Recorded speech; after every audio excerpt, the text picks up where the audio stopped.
Every story begins with a call to adventure. It is the invitation to participate in something new and exciting, something possibly risky and dangerous.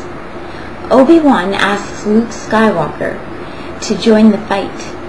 The herald announces that Prince Charming is having a ball.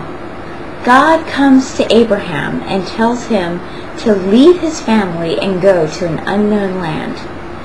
Jesus says to the fishermen to leave their nets, to leave their whole way of thinking, and follow him.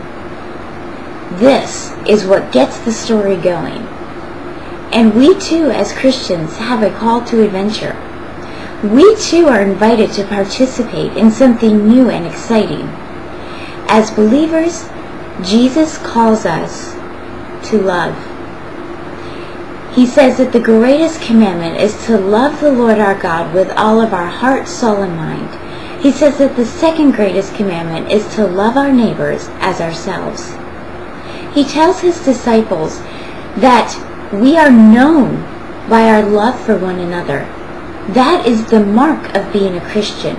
That is our call to adventure. Now, at first, it sounds unexciting and piddly even, but that is to mistake the true nature of love. The true nature of love loves unrequitedly, unconditionally, sacrificially, without guarantees. It takes risks. It takes chances. It loves like the Good Samaritan. It loves by stopping to help an unknown man, though we don't know how he got there, and though we don't know what he will do with our assistance. It loves like Christ himself, who did not consider equality with God something to be grasped, but emptied himself and became a man, and humbled himself by dying a humiliating death.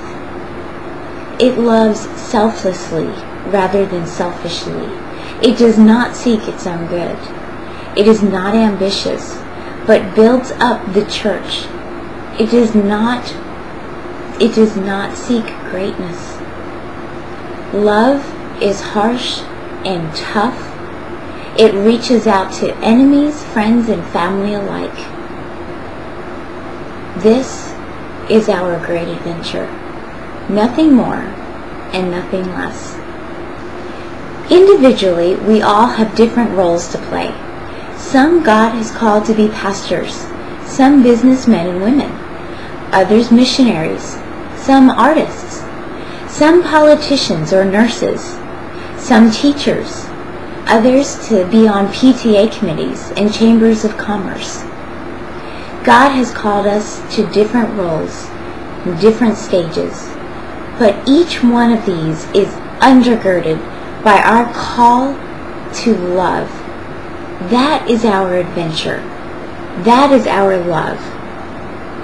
And the question is, what kind of hero will we be? How will we take on this challenge? Will we be reluctant?